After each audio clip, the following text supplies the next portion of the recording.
లో టెస్టోస్టెరాన్ ఉన్న మగవాళ్ళు ఎలాంటి ఫుడ్స్ తీసుకుంటే హార్మోన్స్ ఇంక్రీజ్ చేసుకోవచ్చు అనే టాపిక్ మీద డిస్కస్ చేద్దాం. సో నార్మల్ ఏంటి, మగవారిలో టెస్టోస్టెరాన్ హార్మోన్ అనేది ఎందుకు ఇంపార్టెంట్ అనేది ఫస్ట్ మాట్లాడుకుందాం. సో యూజువలీ మనకి టెస్టోస్టెరాన్ అనేది టెస్టిస్ లోపల ప్రొడ్యూస్ అవుతూ ఉంటుంది అనమాట. దీనికి మెయిన్ గా కొన్ని వైటమిన్స్ అనేది అండ్ మినరల్స్ అనేది చాలా ఇంపార్టెంట్. అవి వచ్చేసి మెయిన్ గా zinc, vitamin D and magnesium and అలాగే కూడా కొలెస్ట్రాల్ అనేది కూడా చాలా ఇంపార్టెంట్. సో ఈ టెస్టోస్టెరాన్ అనేది ఎందుకు ఇంపార్టెంట్ అంటే టెస్టోస్టెరాన్ హార్మోన్ వల్లనే స్పెర్మ్ ప్రొడక్షన్ అంటే కణాల ఉత్పత్తి అనేది జరుగుతూ ఉంటుంది అనమాట. సపోజ్ టెస్టోస్టెరాన్ డెఫిషియన్సీ ఉన్నప్పుడు ఆటోమేటిక్ గా కణాల ఉత్పత్తి తగ్గిపోతుంది, కౌంట్ కూడా డ్రాప్ అవుతుంది అండ్ అలాగే ప్రెగ్నెన్సీ రేట్స్ కూడా తగ్గుతూ ఉంటాయి. సో స్పెర్మ్ ప్రొడక్షన్ కే కాకుండా మజిల్ మాస్ కి అండ్ అలాగే కూడా పెనిస్ ఎరెక్షన్ కి అండ్ అలాగే సెక్షువల్ డ్రైవ్ మెయింటెనెన్స్ కి టెస్టోస్టెరాన్ అనేది చాలా ఇంపార్టెంట్. సో ఎలాంటి కండిషన్స్ లో మనకి టెస్టోస్టెరాన్ అనేది తగ్గుతూ ఉంటుంది? ఫస్ట్ రీజన్ వచ్చేసి మెయిన్ గా ఏజ్ ఫ్యాక్టర్. వయసు పెరిగే కొద్దీ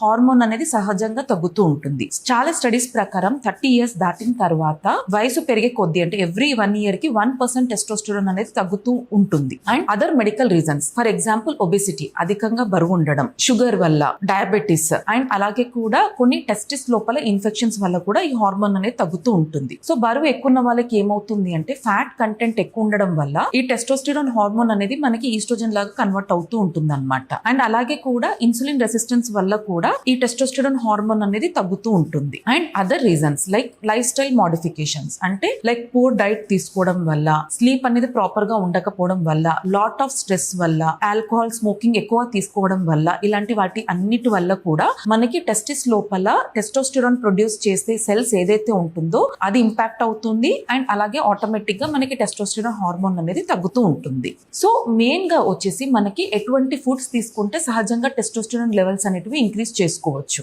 సో మనం ఆల్రెడీ డిస్కస్ చేసింది ఏంటి అంటే టెస్టోస్టెరాన్ ప్రొడక్షన్ కి కొన్ని వైటమిన్స్, మినరల్స్ అనేటివి చాలా ఇంపార్టెంట్. అందులో మెయిన్ గా zinc, vitamin D and magnesium గురించి డిస్కస్ చేస్తాం. సో ఇలాంటి ఫుడ్స్ అంటే zinc rich foods, magnesium rich foods, vitamin D rich foods తీసుకున్నట్టయితే ఆటోమేటిక్ గా మనకి టెస్టోస్టెరాన్ లెవెల్స్ అనేటివి పెంచుకోవచ్చు. సో ఫస్ట్ వచ్చేసి మనకి జింక్ రిచ్ ఫుడ్స్ గురించి డిస్కస్ చేద్దాం. సో మెయిన్ గా ఫస్ట్ వచ్చేసి మనకి ఆయిస్టర్స్, సెకండ్ వచ్చేసి pumpkin seeds, sunflower seeds and third వచ్చేసి మనకి లెంటిల్స్ అంటే పప్పులు అన్నమాట. పెసరపప్పు, శనగపప్పు, మినపప్పు ఇలాంటి దాంట్లో. నెక్స్ట్ వచ్చేసి చిక్ పీస్ అంటే శనగలు అన్నమాట. సో దాంతో పాటు లైక్ రెడ్ మీట్, దాంట్లో కూడా అంటే లైక్ చికెన్ లో, ఫిష్ లో కూడా మినిమల్ అమౌంట్ ఆఫ్ జింక్ అనేది ఉంటుంది. సో మెయిన్ గా ఆయిస్టర్స్ అండ్ పంకిన్ సీడ్స్ లో it is rich in zinc అన్నమాట. నెక్స్ట్ వచ్చేసి vitamin D. So vitamin D rich foods చూసుకున్నట్టయితే మెయిన్ గా మనకి egg, boiled egg. So next వచ్చేసి ఫిష్, ఫ్యాటీ ఫిష్. థర్డ్ వచ్చేసి డైరీ ప్రొడక్ట్స్ అన్నమాట, either in the form of